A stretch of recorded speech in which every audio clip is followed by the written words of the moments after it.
So we're just waiting for folks to file in from our waiting room. We're just going to give them a couple of minutes, a couple of seconds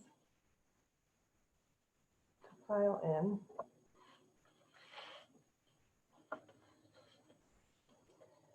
I'm really excited today to welcome everyone to the next series, or the next portion of the Gender Equity Education series. This session today is the first of 3 on the topic of increasing allyship. And just to ground us in a definition of allyship, I'm just going to offer this. Allyship is an active, consistent, and arduous practice of unlearning and reevaluating in which a person in a position of privilege and power seeks to operate in solidarity with a marginalized group.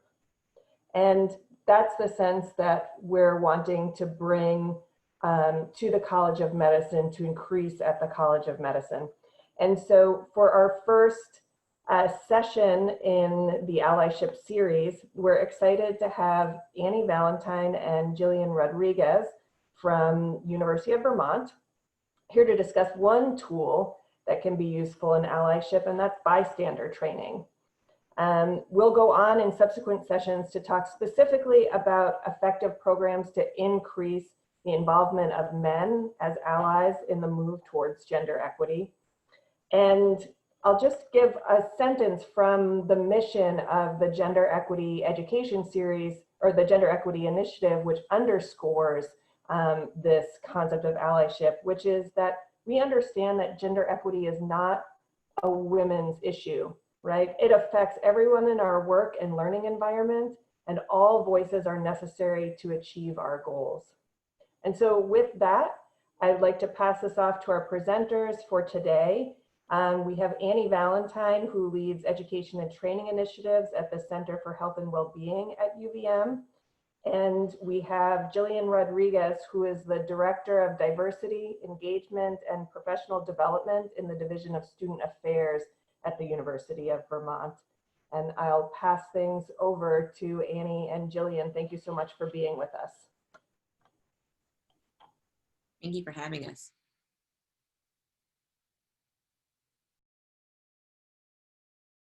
Here we are. Great.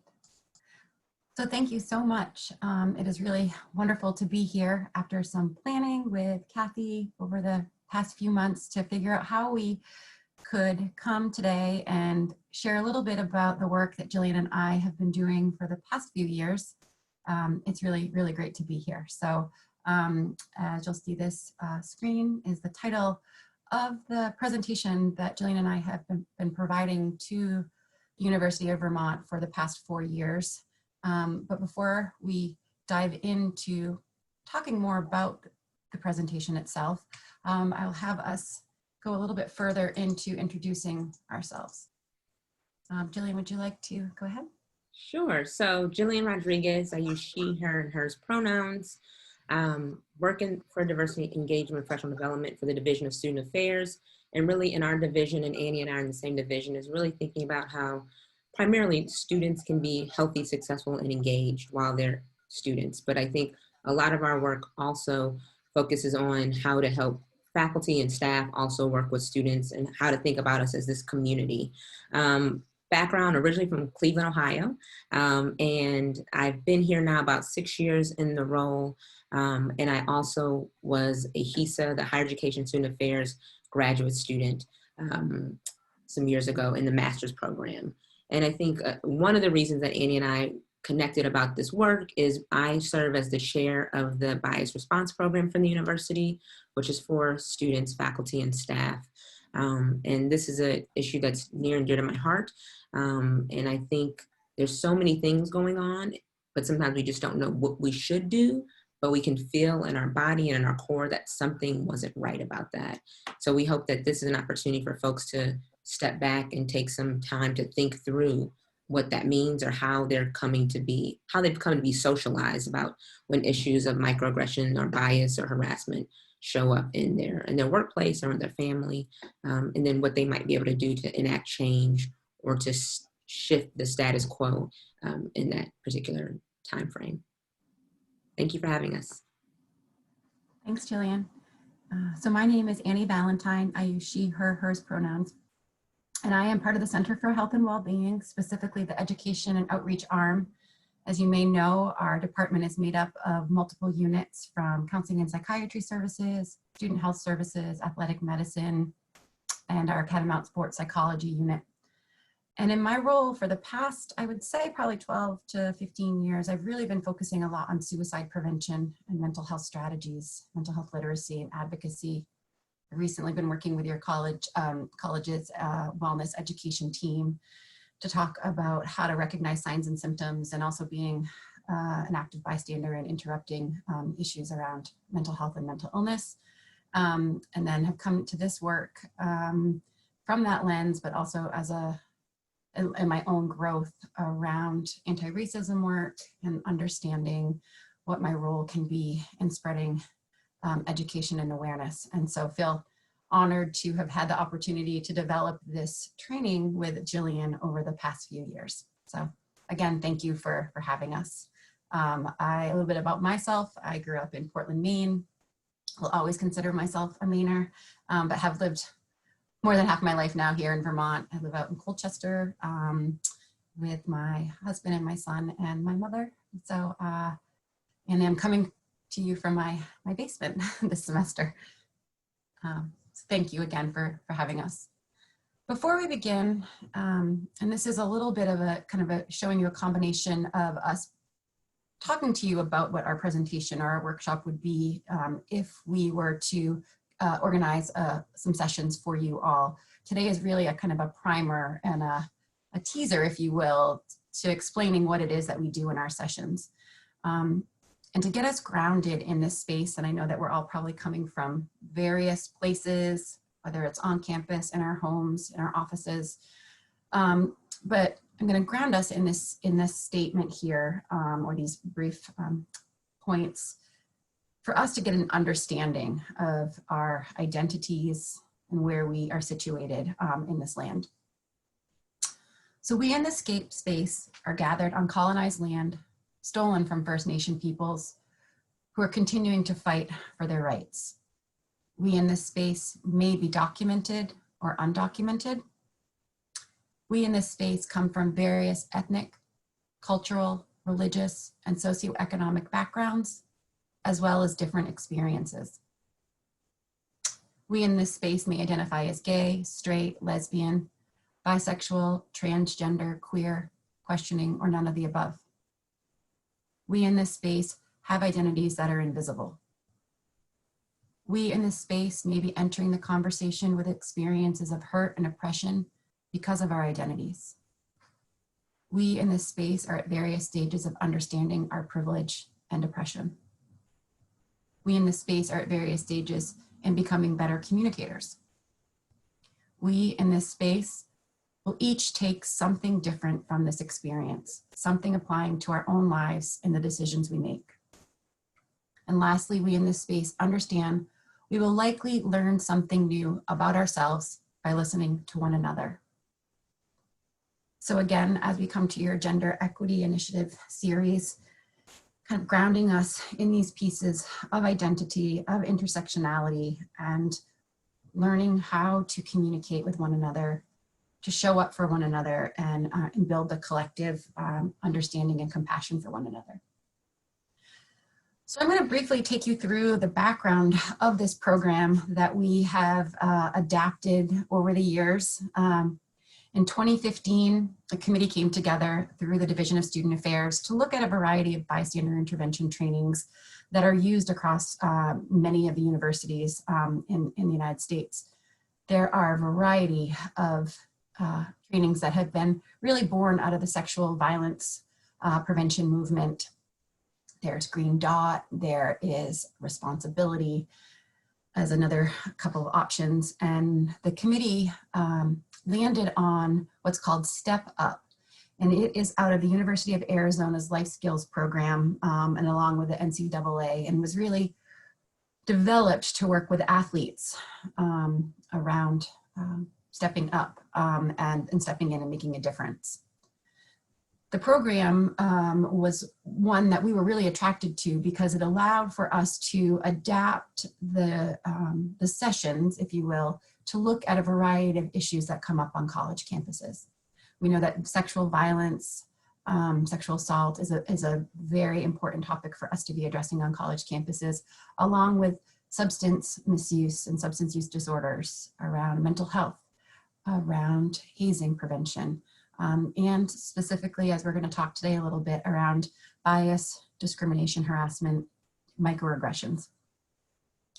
And so the committee started with doing a just really basic introduction to bystander intervention, how the bystander effect has been studied by social psychologists, the steps we go through to actually making an intervention.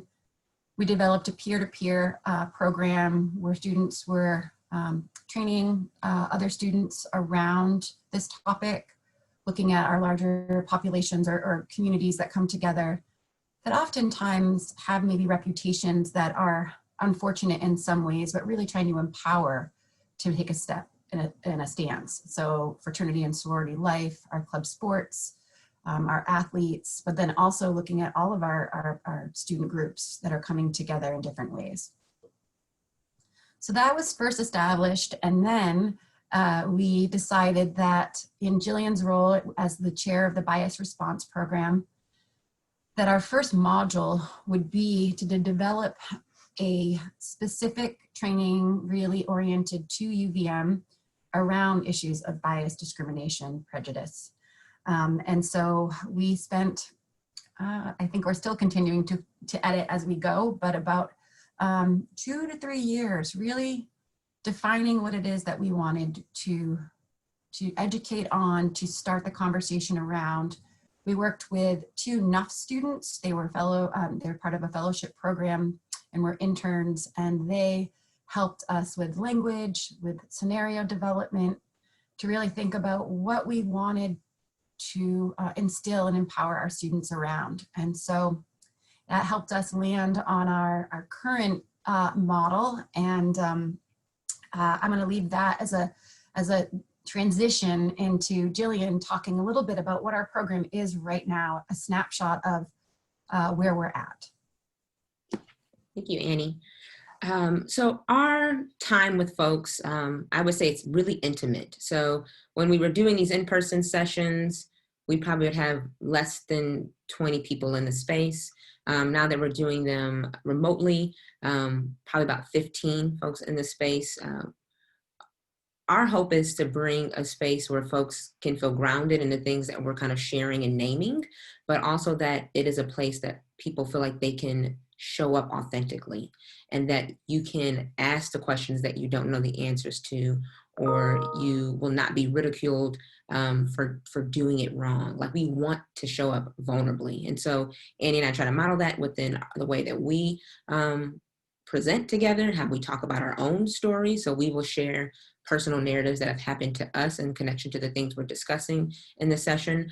But we've now decided that there's 2 sessions. There's a kind of a part 1, and then we're reframing a part 2. We tried to condense all of it into one session, and we recognize, and we've gotten feedback, we've always gotten feedback about our sessions, that it's too much information and not enough time to really go through and think thoroughly through all of the pieces. We find ourselves rushing. So the session that we're offering now is about like a 90-minute session as an intro.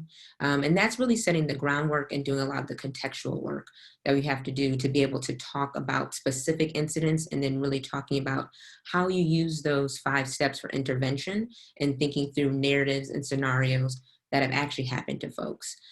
So really, this is an introductory kind of opportunity to talk about gaining awareness and knowledge and be able to recognize when things come up.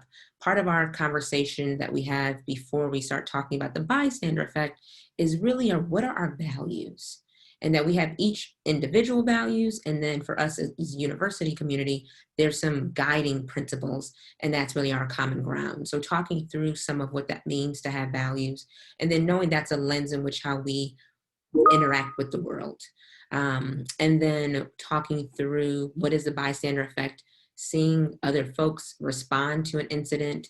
And so we try to give opportunities for self-reflection, but also group-oriented opportunities, and then giving voice to our own identity. So when Annie shared that slide of some of us may be in the room, be undocumented or documented or undocumented, or other ways in which we are connected to the space, we allow for that. So we want folks to be involved in those sessions, give definitions around prejudice, bias, discrimination, and harassment, talk about the difference between what are the policy and legal kind of guidelines, and then what are the things that we all do, so that we all have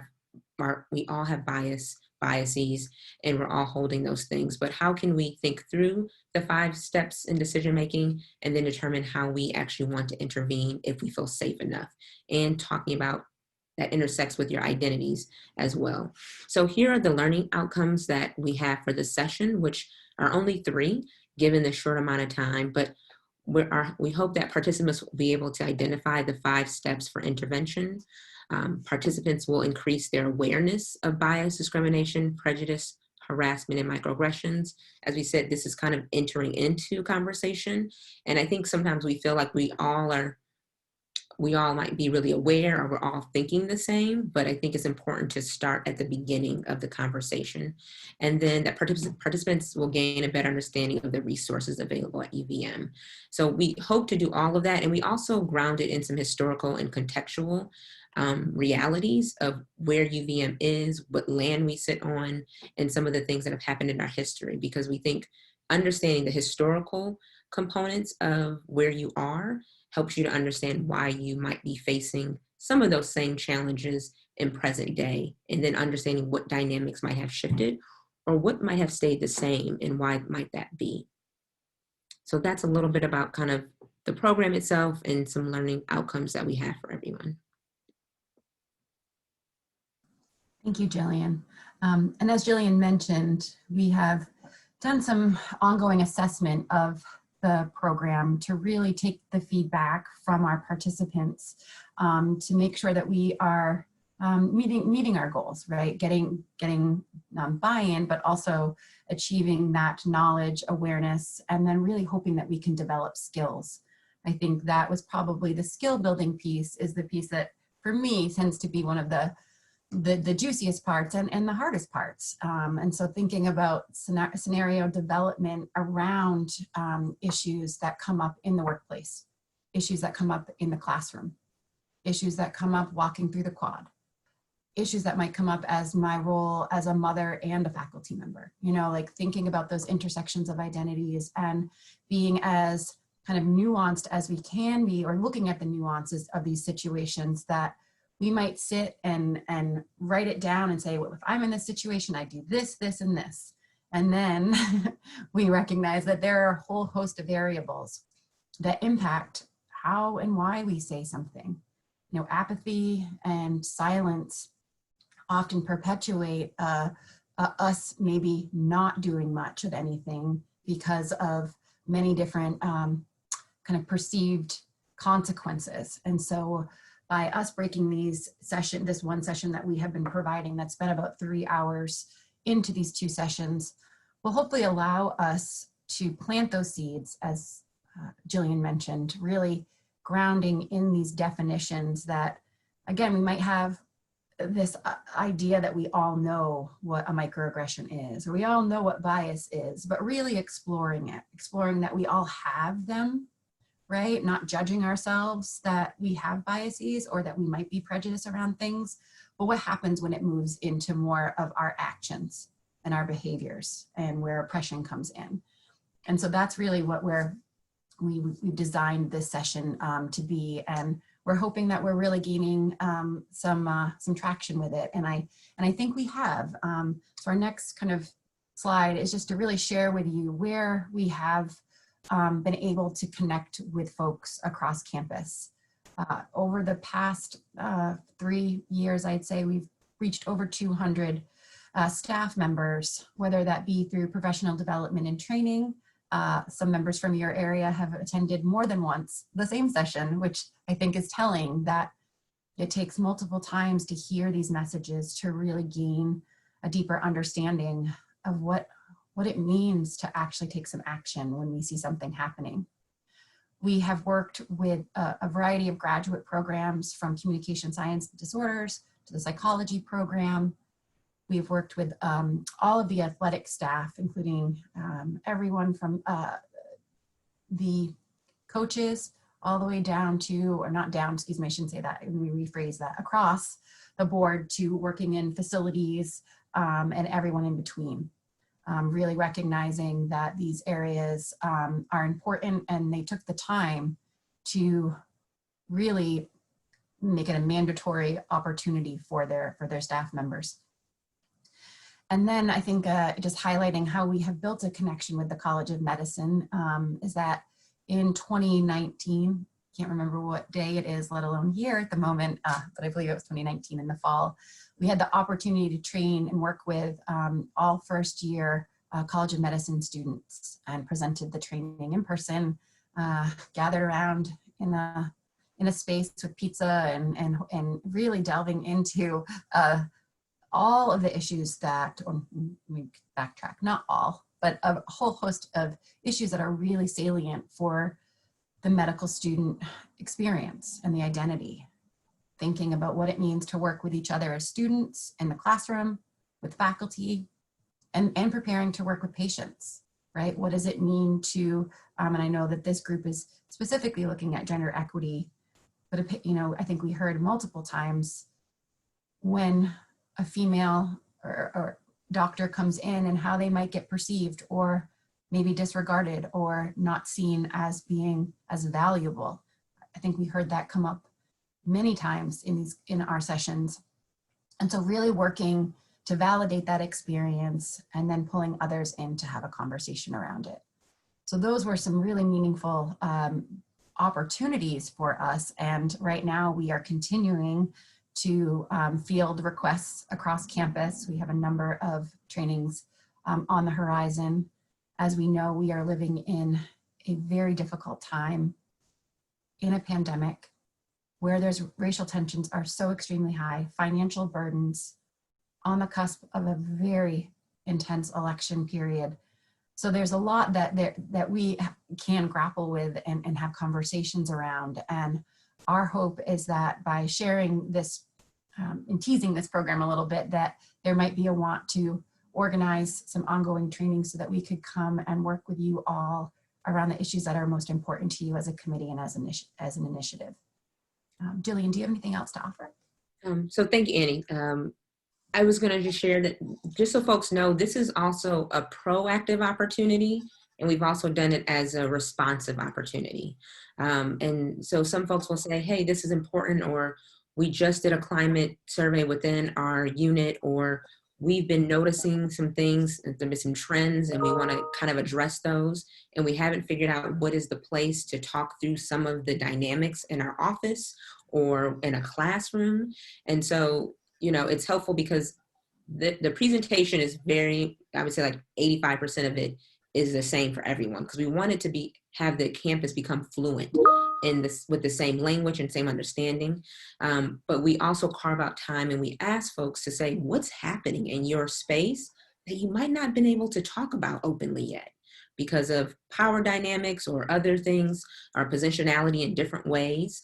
And let Annie and I hold that and let us help to bring that up and have those conversations. So I think, and we don't talk about it necessarily as this, but I also think there's conflict when we talk about the various cultures and how they can collide and how they don't always align. And that's always happening everywhere.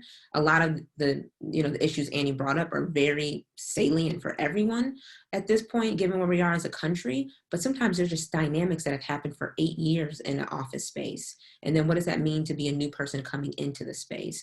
So we've done some of those proactively of like, hey, something's happening, hasn't become a huge issue, but I can see that we might need some support in talking through these things.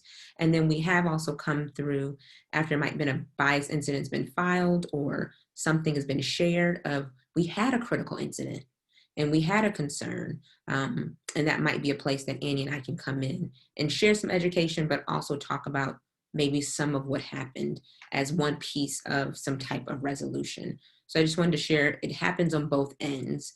And I think for me, in terms of the bias response program, while I want to mitigate and hopefully eradicate issues of bias, discrimination, harassment on this campus, I know that can't happen with me alone, but really thinking, where's the community effort? And so we hope that by coming to the trainings, talking with each other, hearing where folks are, we can then become folks who are more aware. And then when we see something, because majority of the times we are the bystanders, that we feel like we have some skill and some confidence to be able to respond in a few different ways so that we can help that person get support or help, or even just acknowledge that that wasn't right, that that occurred. And I don't want to be a part of letting it continue to happen, whether it's harming me directly or it's really creating some sense of harm or isolation for folks who are supposed to be a part of our unit. So that's really our presentation, pretty much in a nutshell of what we wanted to share with you all. And then we really wanted to leave ample time and space to hear your specific questions, concerns, and or feedback that we can consider. So we look forward. So I think Annie's going to stop sharing the presentation, and if folks are willing to turn on your video or engage with us, we'd like to hear reflections and or questions or considerations that you think you'd want to understand from our perspective if we were able to work with you all, given your body of work. Thank you, Annie and Jillian. I would just point out to folks that we're in a webinar, and so you can use the Q&A function to funnel questions to Annie and Jillian, and we can respond in that way. I did have a question to start out with, which is that medicine is traditionally has a very strict hierarchy, and there are times when there are things that are said or done that I think should be interrupted but are difficult to interrupt because of the power dynamic. Do you have any thoughts or helpful strategies around how to work with those types of situations and make change in a safe way?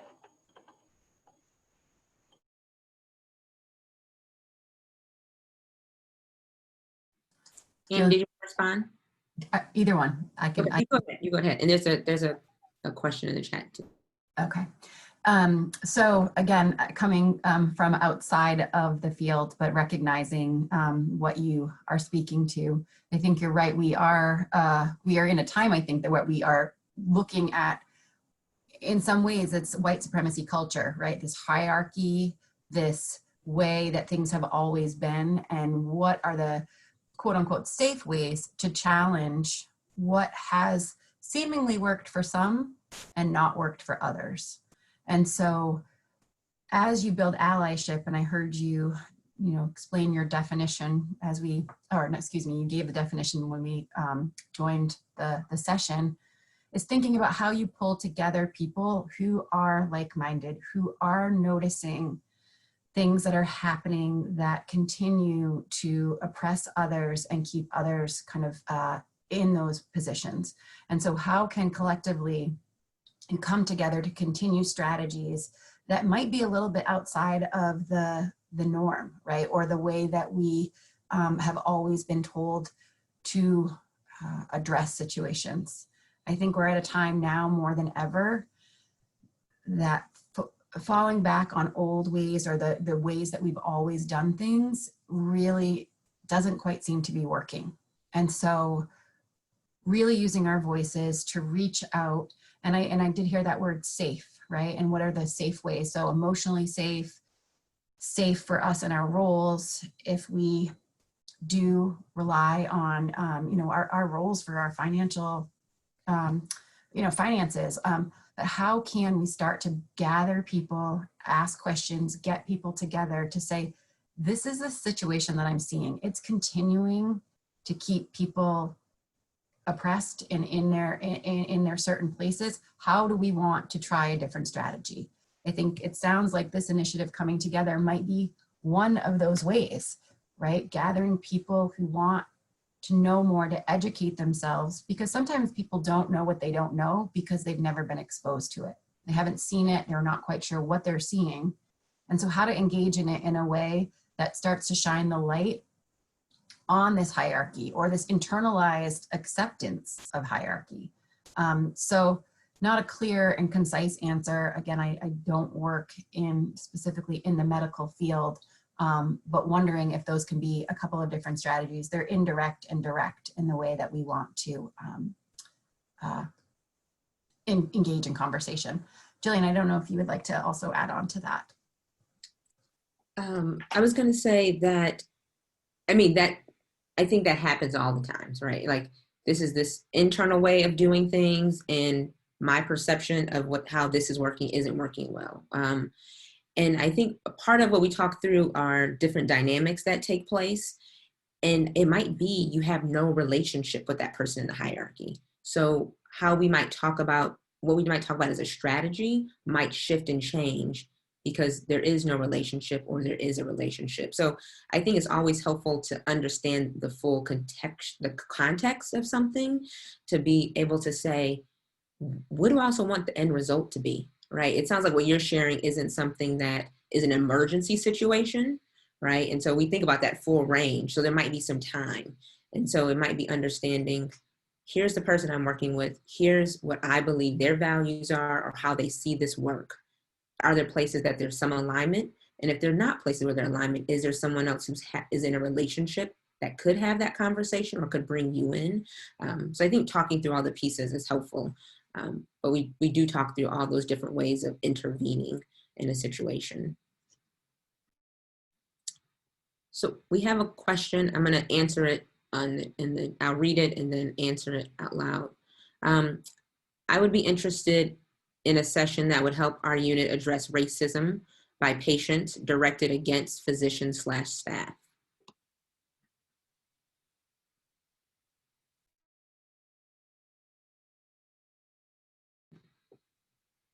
I see I was muted, sorry. I was thinking that actually when we worked with the College of Med students, this was one of the things that they said that they either have had already happened to them before they came to school, or know that that's going to be part of their reality. And I think it's always difficult to figure out, if I am supposed to be a support service to you, or I'm supposed to be supporting you, how do I do my role and do it well? And also, how do I do that when I'm faced with all of this on top of it? And so that can be a place that we talk about that. I think we also try to do like scenarios that could talk specifically about how that could be addressed if that wasn't an issue that folks wanted to talk about. And when we talk about the 5Ds, we talk about there's different ways in which you could engage that. And a lot has to do with who you are, and then what do you need to happen even after that short exchange. But the feeling around safety is key. And I think whenever we talk about different strategies that you could employ, you have to feel like you're going to be able to be safe, especially physically, that you're going to be able to be safe. It might be that that's the 10th time they said something to you that was, sexist, and you don't have the capacity anymore to operate in the friendly physician. You're like, I'm over it. I'm done with this person.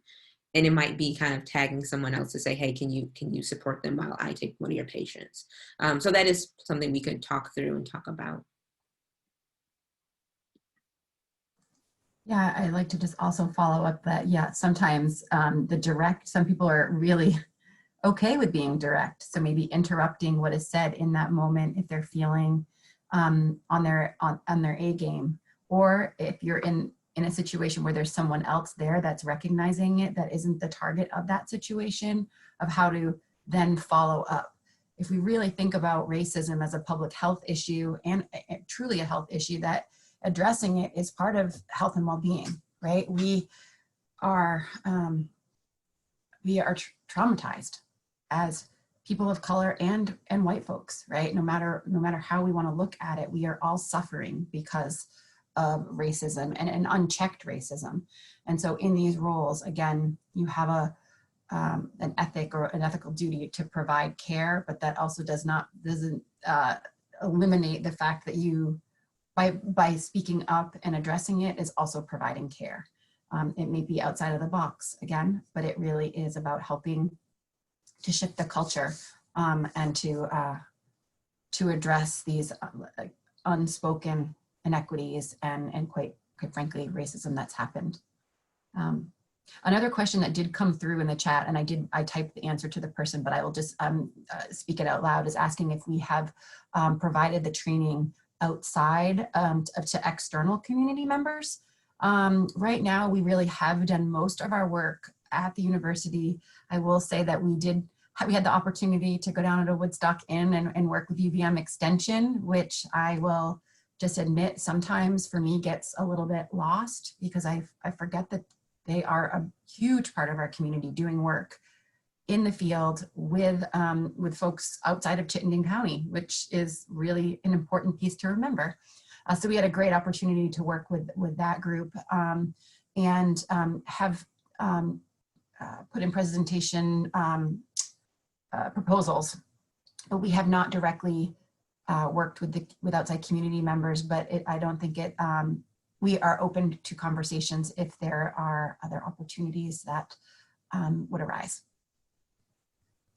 Annie, one of the questions that's in the chat is, are there specific ways to improve the patient trust of physicians when they don't share background, gender, and specific ways to send the message to patients that mistreatment of healthcare providers will not be tolerated? I greatly appreciate the question because it exists, right? It exists. I, as a Black woman, think about that when I go into to a doctor's office and they don't know me. We don't have a long-term relationship. And I think, at least from the patient perspective, I could say, I think that would be helpful if that's named on your website.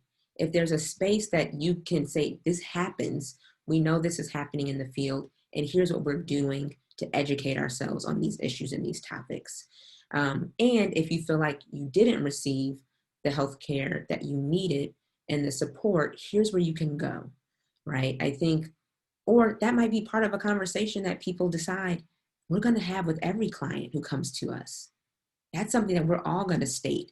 Or when they check in, here's a statement that they get to read while they sit in the waiting room, right? I think there's ways that we can do that in the written word. I think there's ways that we do that orally. And I think for folks to know, there's some level of accountability here, and you have agency as a patient to speak your truths, and then we can determine what actually happened in that moment. Because I think for me, and lots of times that I see bias incidents happen from faculty to staff to students, it's typically because someone didn't know. And Annie kind of mentioned that you don't know what you don't know.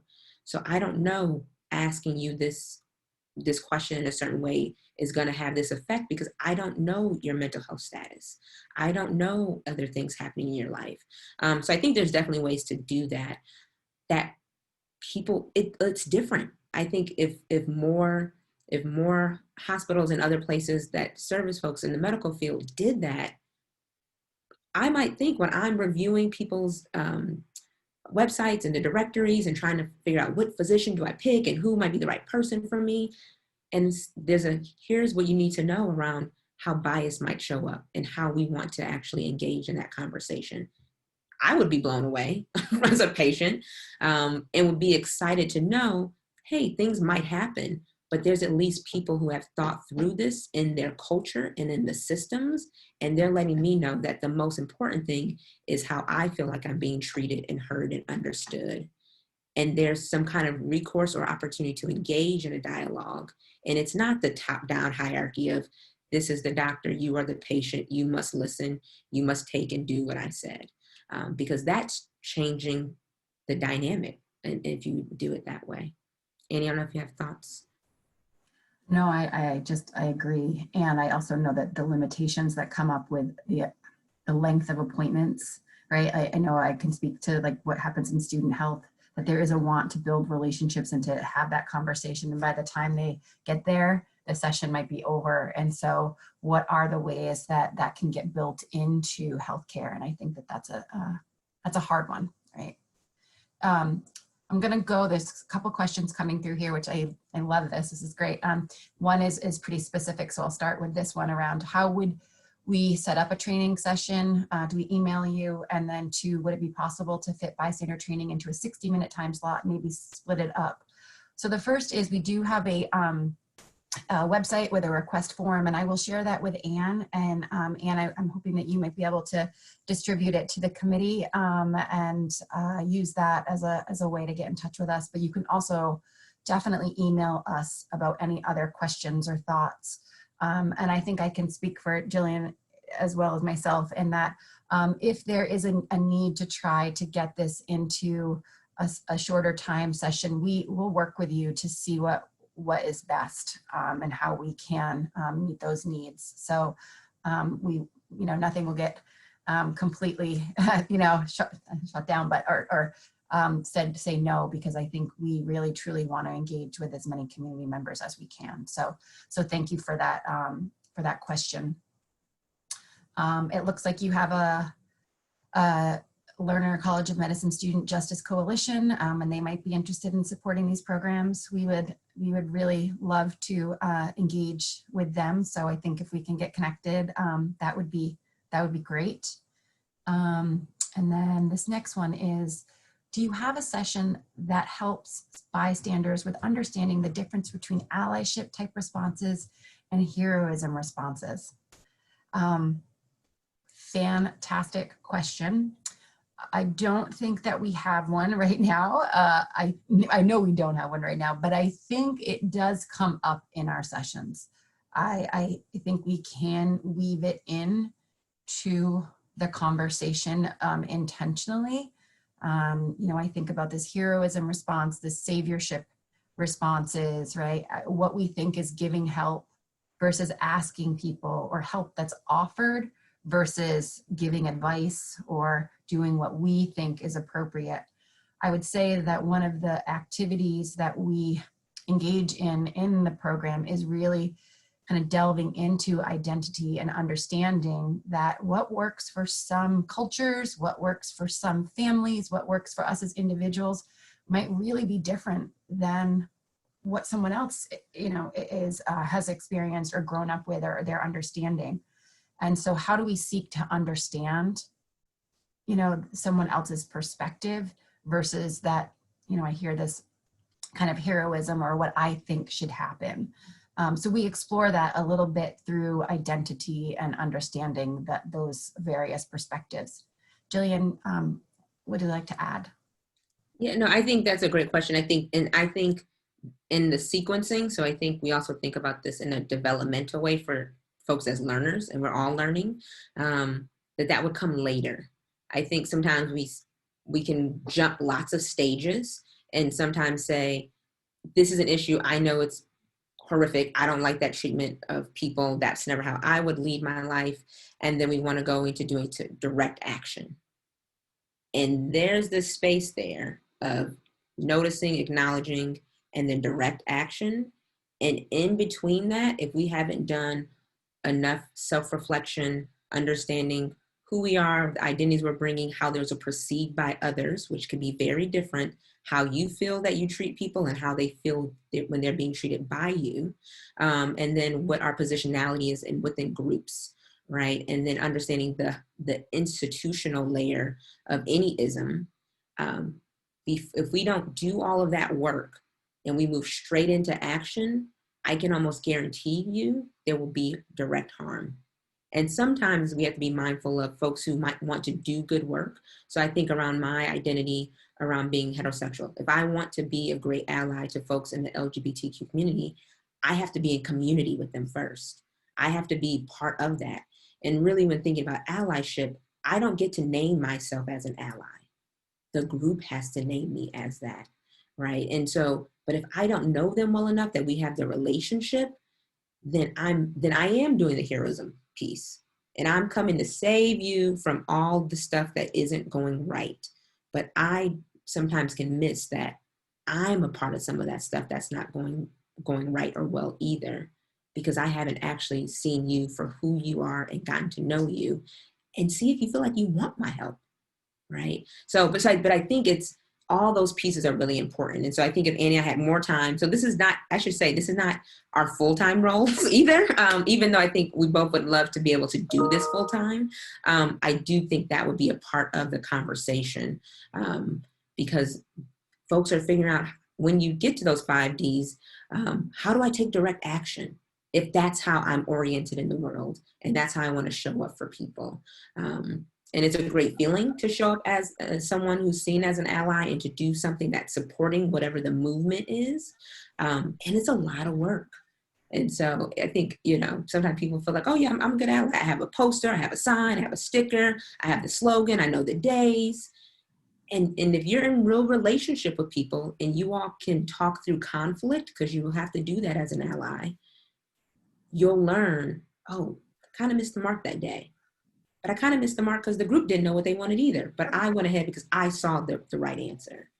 So it's constantly negotiating, navigating, and being in relationship that really helps you to do that work the way that I think most of you on this call probably would want to do it.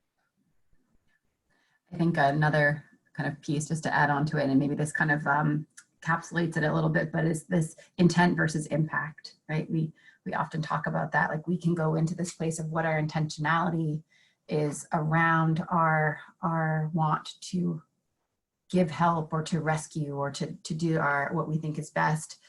And we can be the experts in that and we can own that, but the impact then is out of our hands, right? We cannot control the impact that it might have on someone. And when they express what the impact is, it's really about us being humble and tapping into some humility to listen and to validate what that experience is. And Jilliene is very versed in restorative practices, but that allows for restoration of relationships and that building of relationships and strengthening so that we can continue to try something else and to move on and not fall into a shame wheel of I'm not going to ever go there because I'm not going to do anything because what I do is quote unquote wrong, versus let's reflect, how can we try this again? And I think that's a really powerful, I know for me, a great learning, a big piece of my own learning. Sometimes we refer to it as the judgment line, because it didn't go the way I saw it, didn't go the way I think it needed to be done. They didn't make the right decision, or they did, but the timing wasn't right. And we all get there, especially when it's things that are so close and so tender to our hearts, and that it's what we need to happen for us to move through the world and feel like we're being fully seen and recognized and valuable. And so I think for us as educators, I think Annie and I always come to this work with this educator lens on, is there were times that we didn't know what we know today. Hands down, like 2 hands down.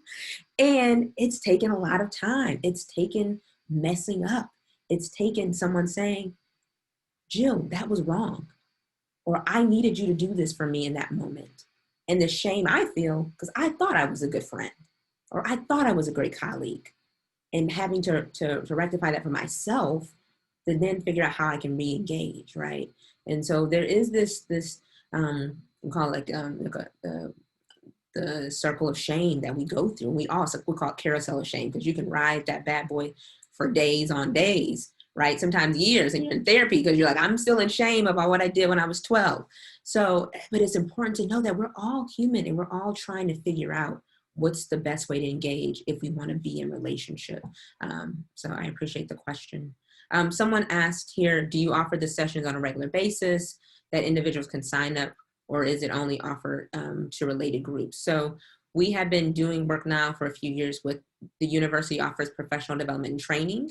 And so that's an opportunity for staff and faculty. Mostly staff attend those sessions, but staff and faculty to attend. But we will also share the link with Anne if folks want to have their group or their office sign up. So know that that's available. And so we don't hold we did when we piloted this work, we held about like 3 sessions, and we actually had a mix of students, faculty, and staff all in one room who didn't really all know each other, right? Trying to have this conversation. And that can happen, and Annie and I are happy to facilitate that, but we think it's really meaningful and can be extremely powerful and sometimes transformative in the work and the dynamics and the relationships when you're coming as a group, because you all have a sense of what the group issues are, even if you haven't articulated them explicitly. Implicitly, everyone's like, yeah, Linda keeps leaving, you know, moldy food in the refrigerator, you know, and that makes me feel this way, or this brings up my allergy in that way, right? And we all know Linda has the issue, but no one said anything to Linda because Linda's sensitive, right? So it's helpful when it's a small group. It's almost like that familial kind of connection where you can start to tease out, because hopefully you all are engaged enough in a relationship enough that you're willing to say, okay, we care enough that we're going to have the hard conversation, and we're not going to let this continue to happen because it's affecting how we're all showing up in the community.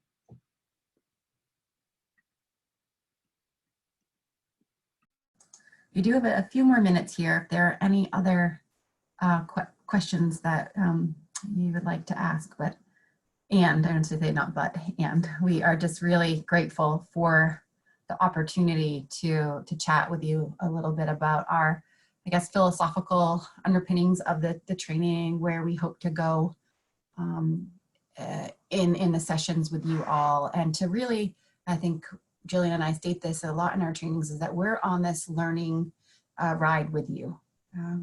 Jillian and I are both really passionate and invested and spend time, you know, developing this, but we come into it as just as much as the student as we are the, you know, facilitator or teacher, if you will. We continue to grow and learn. And I know someone just shared that there's a great podcast called The Diversity Gap that might be worthwhile to take a look at. And I appreciate that so much, right? So again, knowing that we would be in it with you, we're not solving anything, but really wanting to help you all find the tools and maybe confidence at times to, and courage to try to address some of these larger issues. Again, I know the hierarchy within medicine is not something we can dismantle in a session, but maybe being able to look at it a little bit and how to figure out how to survive in it, or not even just survive, thrive in a new way and make some tweaks to it so that people are seen and heard. So there is another question here. Is there a plan to offer this training to incoming med students every year? Wondering if we could do something similar to faculty on an annual basis. Sky's. I was just going to speak to that question, because I think there's a lot of, it sounds like there's a lot of desire to continue this discussion, and for folks to get more background, but also get some tools, which I think is so important. And I know that both of you had done the training with our incoming students, not this year, but the year before. And I think it would be a wonderful idea to be able to continue pursuing that. That's not where I'm in charge, but I would love to see that happen. But what I would say is that if there are folks within the LCOM community who are interested in this type of training, email myself or Tiffany Delaney. We're both in the directory, ann.doherty@ubmhealth.org. And if we have a group, I think then we could facilitate with Annie and Jillian to get a training together. What I would say is, if you have your individual unit that wants to do a training and you have a group that's together already, then to contact Jillian and Annie separately would be great, and then they can facilitate getting that training together. But I'm so excited to hear so many folks who are interested in continuing to move this dialogue further, because I think this is how we transform our environment. So thank you so much for coming and whetting our appetite. We do have a couple more minutes if anyone has any burning questions.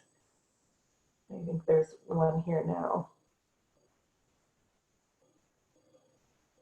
If you want to take that one, and then I'll close us up. You know, you always have the Zoom fails. Like, you're like, oh, my mic. Sorry. So I was trying to read and you can hear me. It says, the piece Jillian spoke to reason Seeing behavior that is angering, upsetting, needing to do the work on self-reflection and relationship building before action was really helpful to me. I'm not submitting a question, just wanted to express my gratitude for this opportunity and listen and learn and work on my own self-reflection. Thank you. So thank you. So I was just reading out loud, my first time reading it. I appreciate that. I think, you know, as Annie said, this is hard work. You know, I think some of us have to do it every day because of the identities we hold and us just trying to live in the world, right? And how we think about how our kids would live in the world, or the people that we love and care about, or we educate or support. But, you know, at least from the work that Annie and I have been doing in the Division of Student Affairs, has been really doing about 15 plus years of intense diversity and multicultural competency building work. But we really believe it starts with you. You can't make changes out there until you've asked yourself some really hard questions, and not like giving yourself a pass, because we all do that. I do that often, and my husband will get on me and be like, that is not who you are. I'm like, that is who I am. And so you have to have that conflict of like who you want to be and how you're really showing up, or what that's meaning for other people. And so, and being open, I think the openness and the vulnerability, and I appreciate folks being open to asking questions, and to sharing things, because that's the part that we need, right? In any kind of educational setting, it is hard to work with someone who is closed-minded and their heart is closed. And so we come to you open and transparent and vulnerable. We will tell you, this is where I messed it up tenfold, and I'm still thinking about that, right? Or here's where I did something slightly different because I learned from the last incident, and it went a little differently. And I actually think I might have been helpful. So we truly are on the journey with you. And so we thank you for your time. And we look forward to continuing the conversation, whether formally or informally. So no, you can definitely reach out to us in multiple capacities. Great. Thank you both, Jillian and Annie, for spending time with us. We so appreciate all of your work, and hope to continue to deepen our relationship with you and our connection to you and to your skills. I would say if there's any feedback on this session or any of the gender equity sessions, please feel free to reach out to me. I also just want to let folks know that the next two sessions are specifically about male allyship in the move towards gender equity. So on November 11th, during the noon hour, there'll be a panel from The Ohio State University talking about their NSF-funded program, Advocates and Allies for Equity. And then on December 9th, again at the noon hour, Change the Story, one of our local organizations for gender equity, will have some of their participants from the Male Champions for Change program here to talk about why they, as men, support the work of gender equity and what they're doing to forward the agenda. So be on the lookout for those announcements. Again, thank you so much to Annie and to Jillian, and please reach out to me if you do have a desire to do the full bystander, step up to bystander training. Thank you so much. Have a great afternoon, everyone. Thank you. Be well.